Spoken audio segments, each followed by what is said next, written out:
Praktik curang di pasar beras itu adalah topik dialog lunch talk kita hari ini ya. Di studio kita juga masih hadir Pak Agung dan juga Pak Helmi. Untuk Anda yang ingin ikut bergabung bersama kami, Anda bisa telepon di telepon interaktif yang tertera di layar kaca Anda. Kita lanjutkan kembali.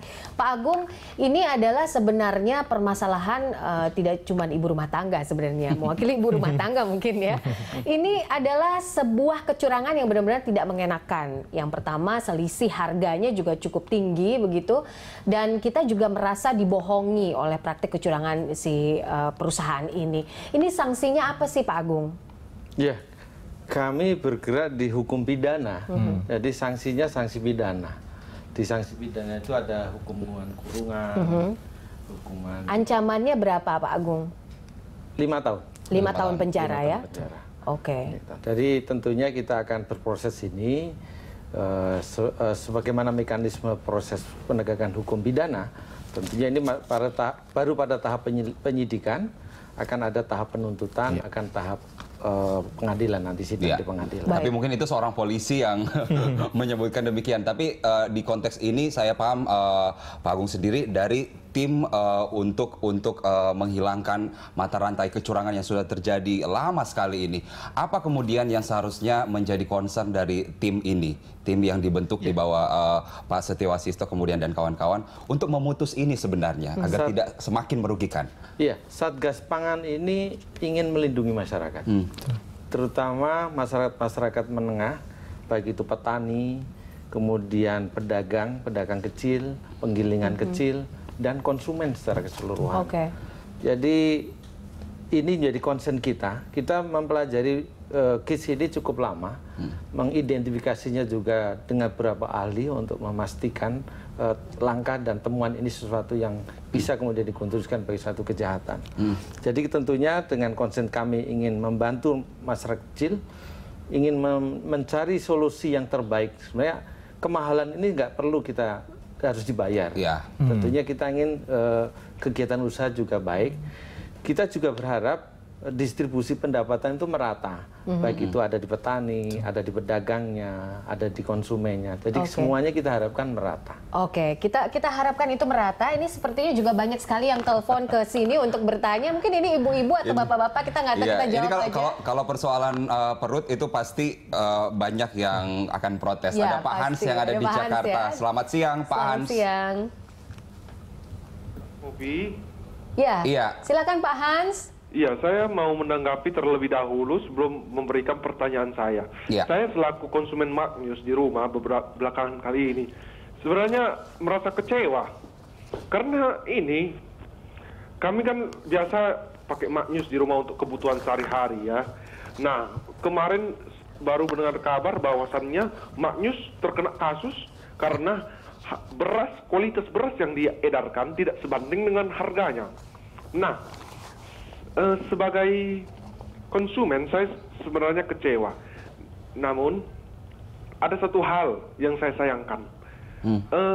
Bagaimana, ini juga langsung merujuk pada pertanyaan saya, bagaimana pihak kepolisian yang melalui yang diwakilkan oleh Pak Bareskrim Polri yang hadir pada saat ini di studio menangani kasus beras kecurangan ini dan pasal-pasal apa saja yang dikenakan untuk praktik curang pasar beras. Seperti kita tahu sendiri kan Indonesia memiliki undang-undang perdagangan yang cukup jelas dan kita ketahui dengan baik.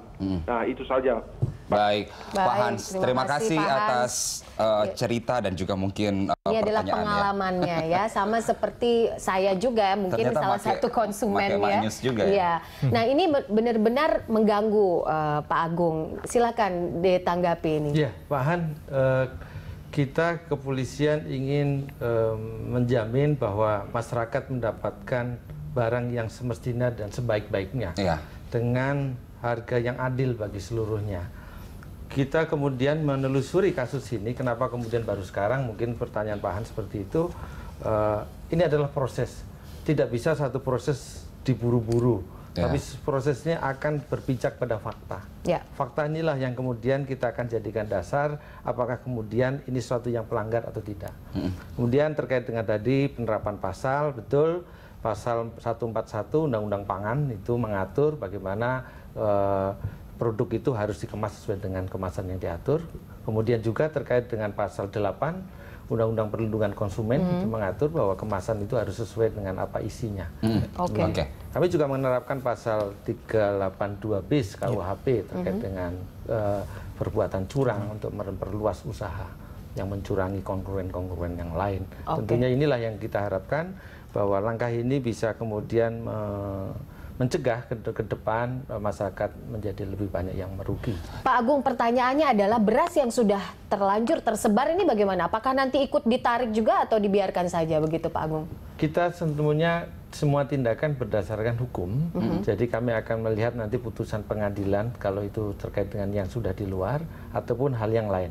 Kami akan mengkoordinasikan ini dengan CJS, demikian juga dengan yang lain terkait dengan KPPU maupun dengan yang lain untuk kemudian mengambil langkah-langkah nantinya. Oke, rencananya kapan Pak ini akan diputuskan? Besok kita ada rapat koordinasi, kemudian akan dilanjutkan lagi dengan rapat koordinasi yang lain. Kita ingin semuanya kita berdasarkan legal formal karena ini langkah hukum. Dalam waktu dekat ini ya? Iya. Oke. Ini pertanyaan yang sama juga dengan ke Mas Helmi, tapi juga duluan ke Pak Agung. Kalau kita lihat ini adalah Indo Beras Unggul. Ada perusahaan lainkah kemudian yang menjadi temuan lagi yang kemungkinan besar bahwa ternyata bukan hanya Indo Beras Unggul yang bermain di pasar Indonesia, Pak? Kami tentunya bergerak berdasarkan bukti. Tentunya kami akan sampaikan kalau kami sudah menemukan bukti-bukti di tempat yang lain. Tapi kalau melihat realita harga beras kayaknya gampang sekali dimainin. Artinya itu adalah indikasi bahwa kemudian ada banyak sebenarnya yang bermain begitu. Iya, semua premis yang kita bangun harus kita buktikan. Itulah problem kita. Jadi tentunya kita harus menemukan fakta-faktanya baru kemudian kita akan sampaikan dalam proses penyidikan. Iya, Mas Helmi. Iya. Baik, ya jadi kami di sini melihat dari perspektif persaingan sebenarnya. Jadi lebih ke arah persaingan. Kami sudah mengantongi beberapa nama. Jadi tidak hanya perusahaan PT Ibu saja, tapi ada juga beberapa perusahaan lain. Ini kan masih dalam proses pemeriksaan. Artinya nanti ketika memang sudah ditemukan cukup bukti untuk itu, barulah nanti kita akan tindak lebih lanjut berdasarkan hukum. Iya, biasanya kalau sudah ada temuan seperti ini. Ada kemudian yang pasang kuda-kuda ini supaya nggak ketahuan gitu kan. Lalu kemudian ya bersih-bersih dan kemudian ya agar nggak kedapatan. Seperti apa kemudian Satgas ini mengantisipasi agar memang benar-benar ditemukan, tidak ada yang sembunyi di balik batu dan benar-benar penegakan hukum ini memang benar-benar terrealisasi, Pak Agung? Kita punya prinsip tidak ada tempat untuk sembunyi. Tapi kita juga harus punya prinsip bahwa penegakan hukum itu harus efektif. Ya. Karena kita tidak ingin hanya membawa orang ke penjara sebanyak-banyaknya, tapi menyelesaikan masalah sebesar-besarnya itu yang lebih penting. Jadi kita ingin dalam penegakan hukum itu akan tadi menyelesaikan masalah yang sebesar-besarnya. Oke, ini kita pikirkan juga solusinya mungkin ya. Kalau menurut saya ini kan perusahaan besar, mungkin ke Mas Helmi. Mas Helmi ini perusahaan besar, punya karyawan yang banyak, lalu terjadi seperti ini, otomatis pasti peluang kerja juga akhirnya hilang begitu. Muncul masalah baru lagi. Nah, ini KPPU bagaimana ini untuk menghadapi dan mengantisipasi masalah ini? Ya, jadi kan kita memang di sini melihat ya. Artinya kan yang kita lihat di sini tadi disebutkan ada beberapa merek dan tidak semua merek itu pastinya melanggar hukum gitu kan. Nah, untuk merek-merek tertentu saja ini yang akan kami coba telusuri ketika memang betul harga ongkos produksi itu tidak wajar ketika dibandingkan dengan harga jual, maka ya produk-produk tentu saja itu yang akan kita dalami dan akan kita tindak gitu. Nah, ini kan kalau kita lihat memang ada dua pasar yang kita amati. Pertama itu adalah pasar modern. Nah, produk-produk yang dijual dari hasil temuan kami kemarin di lapangan itu adalah PT Ibu ini lebih banyak menjual ke pasar modern. Sementara kalau kita lihat ke pasar-pasar tradisional, itu kan biasanya hanya karungan biasa, tidak menggunakan cap, embel-embel premium dan segala macam. Ini menarik nih. Apakah kemudian sudah ditemukan setidaknya ada permainan juga antara ibu ini dengan perusahaan retail misalnya? Iya, makanya kami sedang memeriksa juga ke arah sana karena yang kami lihat adalah kemarin itu di gudang itu semua produk-produknya adalah menengah ke atas, jadi medium ke premium gitu. Tidak ada artinya produk-produk yang tidak menggunakan cap begitu. Nah kalau kita lihat sebenarnya ketika saya turun ke lapangan ke daerah Karawang, untuk beras super itu di sana itu tidak kurang dari 8.000 sampai dengan 9.000. Itu kualitas super. Artinya kan ini hanya bahasa marketing saja. Satu ini super, satu ini kan premium. Dijualnya satu di tempat pasar becek, satu di pasar modern. Hanya itu saja sebenarnya perbedaannya. Oke, baik. Kita akan mendengarkan mungkin sharing atau pertanyaan dari Pak Marolop. Selamat siang, Pak Marolop. Ya, selamat siang. Silakan, Pak. Ya, halo. Iya Pak Mar, silakan. Ya, jadi pertama saya apresiasi lah kinerja dari Satgas Pangan ini ya. Iya.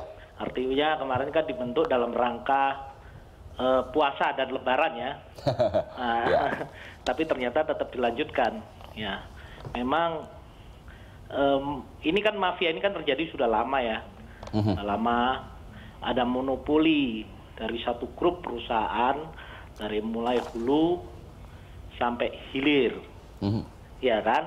Nah, ini yang saya sarankan nih kepada KPPU dan juga pemerintah, bagaimana ini pengaturan ini hulu sampai hilir ini, hulu sampai hilir ini jangan sampai dikuasai oleh satu grup, ya kan? Pola-polanya kan sama. Sepertinya mereka udah dikenali ya Pak Marolop. Ya, artinya kan cara kerjanya sama kan, memonopoli gabah gitu kan. Ya kan, dari petani ya. Kemudian mereka akan memonopoli pasar. Otomatis kan itu. Sehingga mereka bisa membentuk harga. Nah, ini bagaimana nih pengaturannya? Kalau suatu usaha dari hulu sampai hilir dikuasai oleh grup tertentu, ya seperti ini jadinya. Nah, ini perlu pengaturan, gitu kan? Perlu pengaturan dan tetap kita dukunglah tindakan dari Satgas Pangan untuk melakukan penindakan hukum. Tapi, Pak Marolop, Pak Marolop, kira-kira dari Anda sendiri kalau memang dikatakan tadi perlu pengaturan, spesifiknya pengaturan seperti apa sebenarnya yang harusnya dilakukan? Ya sebenarnya kalau menurut saya sih tidak boleh adalah satu grup itu bermain dari hulu sampai hilir. Kalau saya ya, menurut saya ini yang kan karena ya ini tadi karena dibiarkan satu grup bermain hulu sampai hilir, sehingga membentuk kartel. Nah, yang dirugikan ya negara dan masyarakat. Jadi ini masalah pangan ini sangat sensitif ya terhadap ekonomi dan bahkan politik kan. Arahnya kan ke sana ini.